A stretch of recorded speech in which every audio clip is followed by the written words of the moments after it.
kind of waiting on Aaron Rodgers. We got about a week left, and he has to make a decision. Little more than a week. Green Bay had said earlier this week we're not getting calls on him. I think most people think he's staying in Green Bay. I certainly do. Matt LaFleur, his head coach, said yesterday, I don't want to annoy Aaron Rodgers. I'm not talking to him. It's probably the best thing to do. But I do think if I worked in the Green Bay area, I'd be snooping around. The answer is out there. Who goes on a 12-day cleanse and doesn't have professional clarity when they come out of it? He knows what he's doing. Tom Brady gave us signs. What? He put his house up for sale. Aaron Rodgers, is he coming back? Remember at this offseason, I said he just renewed his golf country club membership. He came back. LeBron James bought a second house in L.A., a year before he moved to the Lakers. Athletes give you, with their business decisions, with their real estate, they give you hints on what they're doing. In fact, I think if you peeked and snooped around where Aaron lives and people close to him and cleaning people at the house and what's he doing with contracts, the answer's there. I can't figure it out. But I do think this for sure, and I've said I'm not going to try to figure Aaron Rodgers out. I think he loves this, and I think when he put the Instagram post out, he spent hours on it. And he made it ambiguous for a reason. Anybody you could ask 10 people about that IG post. 5, it's a goodbye. 5, he's staying. He did it on purpose. Aaron likes the attention. Deep down, I think he knows the NFC North is one of the worst divisions in football, and he can continue to own it and win games. I think he knows the NFC now. Brady is retired. Breeze is retired. Sean Payton's gone. It's there for the taking. And I don't think he wants to be hated. And if he left Green Bay, there'd be a lot of angry fans. And he's a sensitive guy. I don't think he likes that.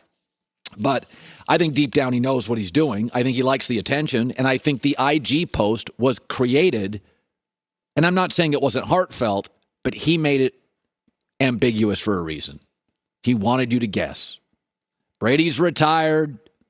Breeze is gone. He knows the NFC's there for the taking. I mean, really, Stafford and McVay, there's your roadblock. 1.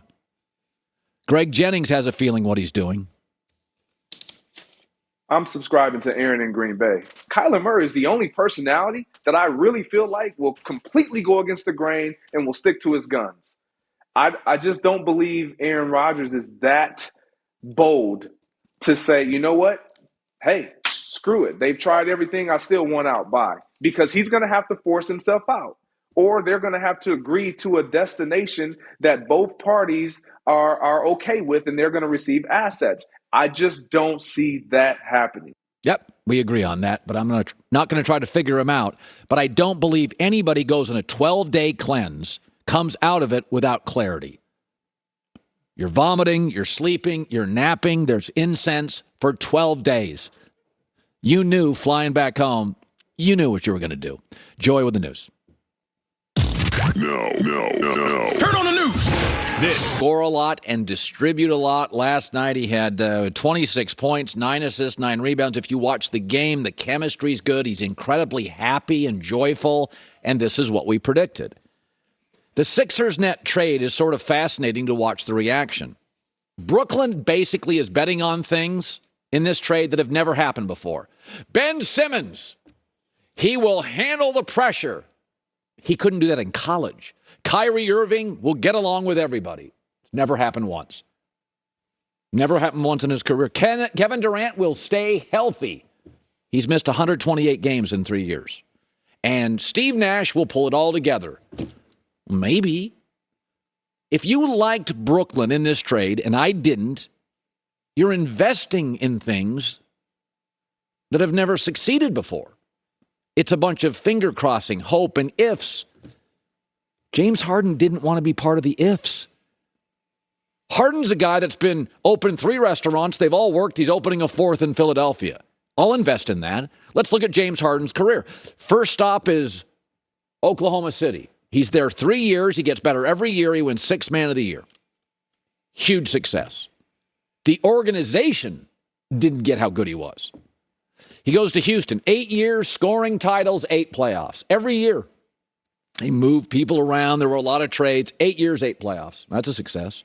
1 year in Brooklyn with crazy Kyrie and Kevin Durant's hurt, and he actually elevated his game. He became like an elite distributor as well as an elite scorer. I was on the air multiple times saying, man, like I like the new James Harden. Like he's making this whole thing work because all three of those guys are scorers. So now he goes to Philadelphia. He's opening a fourth restaurant. They've all worked. I like investing in stuff that I've seen succeed before. I've never seen Ben Simmons be a step-up guy in big games. I've never seen Kevin Durant in 3 years remain healthy. I've never seen Kyrie Irving sew it all together. He didn't like Brad Stevens. He didn't like LeBron. Folks, then you add this, why I predicted it would work, and it is, because it's the classic NBA formula. Scoring guard, dominant big, veteran head coach. Shaq Kobe, Wilt West, Duncan Parker Popovich. This formula's worked over and over and over again. Philadelphia is going to get to the Eastern Conference Finals. They've got 2 of the 7 best scorers in the game, maybe 2 of the best 5 on certain nights. They're both healthy. They're both engaged. This was just adding something that's worked everywhere to something that just needed a big-time piece. This was an easy one. Brooklyn, you're just crossing your fingers on that stuff. You're investing in a company. That's like people who put their life savings in Bitcoin.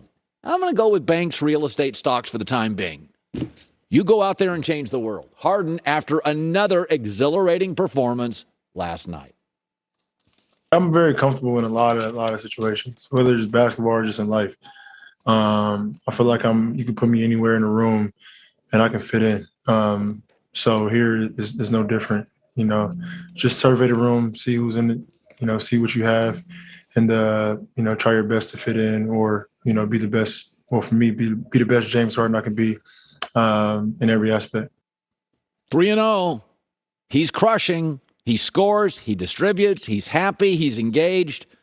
See the Sixers in the Eastern Conference Finals, probably against Milwaukee. So here's a report. Came from Jake Fisher of Bleacher Report. That's a legitimate company.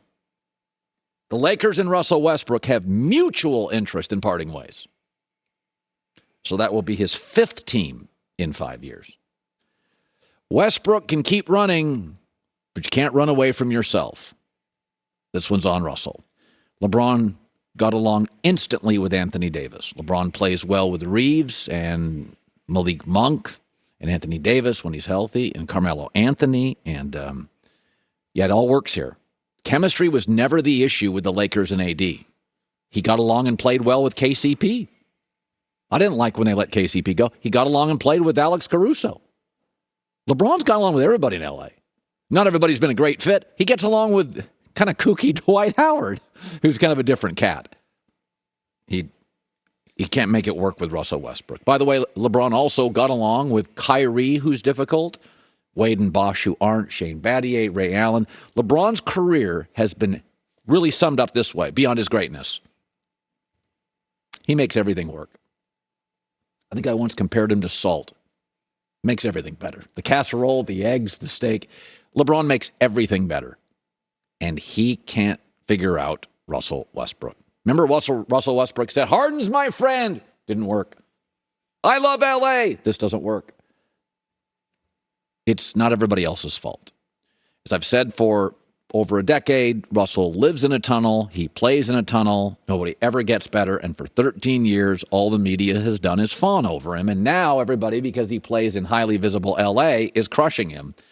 Folks, the expectations here were outrageous to begin with. I was hoping for production. Now he's not even that.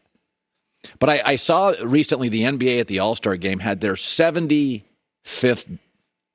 best players of all time, and Westbrook was on it. And I looked at it and I thought, he's talented. But the Lakers this year, with Westbrook on the floor, are minus 148. If Westbrook's not on the floor, they're plus 26. If you were in movies, and every time you were in a movie, it bombed, even if you were good looking, even if people in the Hollywood say, great actor, every movie you were in got worse, and you never worked with any of the cast. Are you one of the great 75 actors of all time? No. Kevin Durant worked with Steph in a week. AD worked with LeBron in a night. and he can't make Westbrook work. This is why the NBA too often fawns over athletic ability. Do you make people better? Are you easy to play with? Or do you play in a tunnel? It's all about you. It's all about stats. But everybody that's upset with Westbrook, I've been on this for years. It doesn't make anybody better. He's not a winning basketball player. So you can crush him now, but when you cannot get along with LeBron James, and you can't play well with LeBron James, that ain't on LeBron. That's on Westbrook. You look at his playoff success. He can't get out of the first round once. So here we are today. Westbrook, Lakers, both looking for an exit. And he wasn't even productive this year. Happiness is based on expectations. You puffed him up and you fawned for 13 years, and now he goes to games and fans are screaming at him and mocking him and rolling their eyes at him. Where were you for 13 years? Did you watch any of his games? I feel bad for Westbrook actually now, the way he's been treated. But he has nobody to blame but himself. He just can't play with anybody. Fifth team now in 5 years if he wants out. But this is what the NBA too often does. The NBA media. Oh, he's great. Oh, he's this. Ask yourself one thing. If you're put in a movie, do you make the movie better? If the answer is no, you're not a great